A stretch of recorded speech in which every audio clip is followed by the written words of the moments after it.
when you lifted Thor's hammer for the first time, how did it feel? What were the emotions going through it? Was it heavy at all? No, okay, the hammer wasn't heavy at all, but like I I was like weak in the knees. I was like, this can't be real. Like it's like it was almost weightless to me, but it was like the biggest relief in my life to like finally win it. I mean, I've been playing since season 3, and like every year I'm getting closer and closer, and then there's been so many setbacks as well. Same for my teammates, like even Mike, who's won it already. Like we've all had so many setbacks, and to know it was the final Worlds, final Smite 1 comp game we'll ever play with like the run we had, and like it was just surreal. So just lifting that hammer, like man, I can't even describe it. It's like it's almost like it was like a blur or like a dream that finally came true, and like yeah, it's just a moment I'll never forget. Like we were just huddled, and everyone was like telling me to go get the hammer. I'm like, no way! Like it's finally it finally happened. Yeah, Just so absolutely insane. they're telling you to go get the hammer. Yeah, so like we jumped up, we're all like yelling, crying, like happy we won, and we're in the huddle. And then I think Coast and Mike told me to go grab it. I'm like, good. Like, God bless. Like, finally, I get to experience this feeling after like watching so many of my friends and teammates and opponents lift it for the last decade. Pretty much. So felt great. Yeah, it was like almost like lifting up all those years of trying to compete. Yeah, I think that's a good way of putting it for sure. Yeah. Going to the semifinals. You guys were down 0-2 versus the Ferrymen, right? And so for those of you that don't know the format, it was a best of 5, meaning that the first team that hits 3 games is going to win. They're down 0-2 to the Ferrymen. So this is like the make or break kind of game. In my opinion, it was probably the most important game Yeah. of for you guys of the entire event because it was your turning point. Listen, I compete. That's got to be rough. Okay, I from personal experience, and I know from my teammates' experiences. What was the change in mindset? Do you think to be able to win that game? Like how did it lead to a reverse sweep against what a lot of people considered to be the best team in the SPL at the time? Yeah, yeah. That's how we considered them as well. Like anytime we thought about like who do we need to beat to win Worlds? Obviously, it's everyone, but like it's the Ferryman. Right. Like they're like this robotic team that doesn't mess up. So like, how do you get them to break? And I think for us, a lot of it came down to um, just having fun. I think the worst thing you can do when you're down 0-2 or even losing one game is like get down on yourself, lose confidence, less playmaking, stuff like that. Just make sure you're having a good time. Enjoy the people you're playing with, enjoy the game you're playing, and execute the game plan. And for us, a lot of that had to do with discipline. I think that game 1 and 2, they were like super long games against the Ferryman still, and we felt like, sure, like they punished the mistakes we made, but we were making too many of those mistakes against too good of a team to come out on top. So game 3, we pretty much slowed it down. We were like, we'll put daughters on Merlin. That means we can slow the game down, play for 6 slot, and just team fight them. Team fight them 5v1 instead of 5v5 instead of having to deal with like macro or good split pushing that the Ferrymen excel in, like better than any team. Like we've seen them throughout the whole year with Cyclone. Like the shot calling he has is just so hard to break down if you make mistakes against that team. So for us, we were just like getting in the mindset of like, yeah, it's your last game potentially. Like, just make sure you have a good time. Don't be scared to make plays, but also make sure you're disciplined and not trying to do too much. We're beating ourselves in these games, so as soon as we stop that, we just need one game.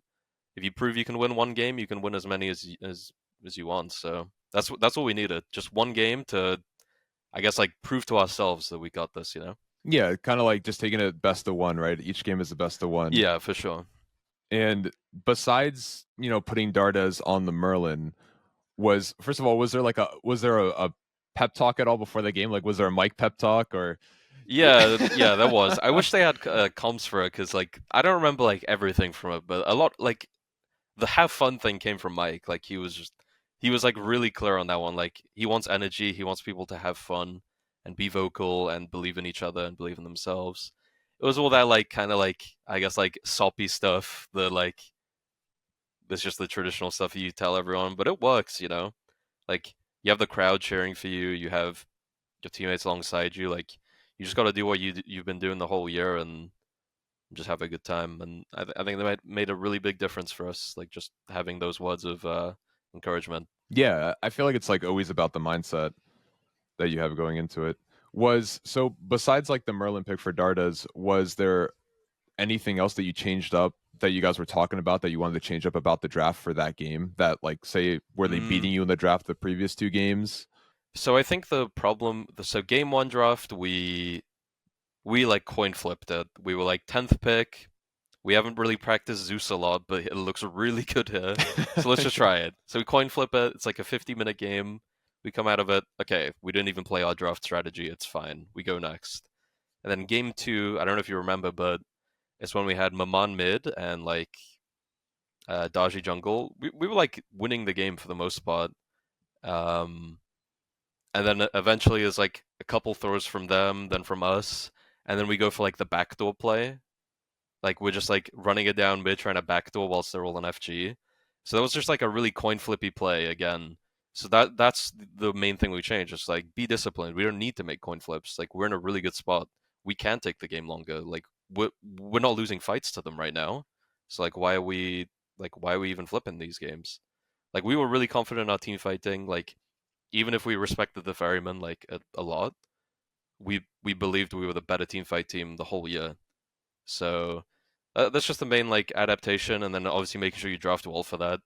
Draft well for like having like me on good engage, last on good 1v1, or Godzilla can like force relics or make plays. Like I think he played Sakat in the he played Sakat in the third game, which is obviously one of his comfort picks too. And then make sure Coast is in a good spot in his lane. When he's ahead, he's the best ADC by a mile. You want to make sure he's confident and feeling good. And we made sure we did that like every game against Cyclone and even Royd, and yeah, everything just kind of clicked. Yeah, and you think that like that mentality just really carried over into game 4 and then obviously game 5? Yeah, I think it was like game three is like we make him bleed, you know. It's like we can take one game and then the confidence ramps up a little bit, and then we go like I think we pivoted to comfort picks a lot more, like especially me. Then I was just like, I just want to play Bologna. Like it was so good in scrims. I'm like, why are we not just playing Bologna every game? No one's valuing it like other than us. Like let's just play Bologna. Like if this guy's gonna play Amma and have zero pressure, then like put me on a comfort pick. I'll win. And then I think everyone slowly had the same mindset of like Mike had a game where he played Baron because he was like, I'll just carry this game if I get Baron here, low pick, or like uh last on Pele in like the final game. It's like it's a bad god, but like it's his comfort pick, and he knows what he can do with it. And I think that was a big thing for us where we knew our game plan, but at the end of the day, like if you just play your comfort picks and you're having a good time and you're confident in yourself, like and your teammates believe in you, it's way better than just like forcing meta or like what you think is good instead of like just playing what you know you're good at.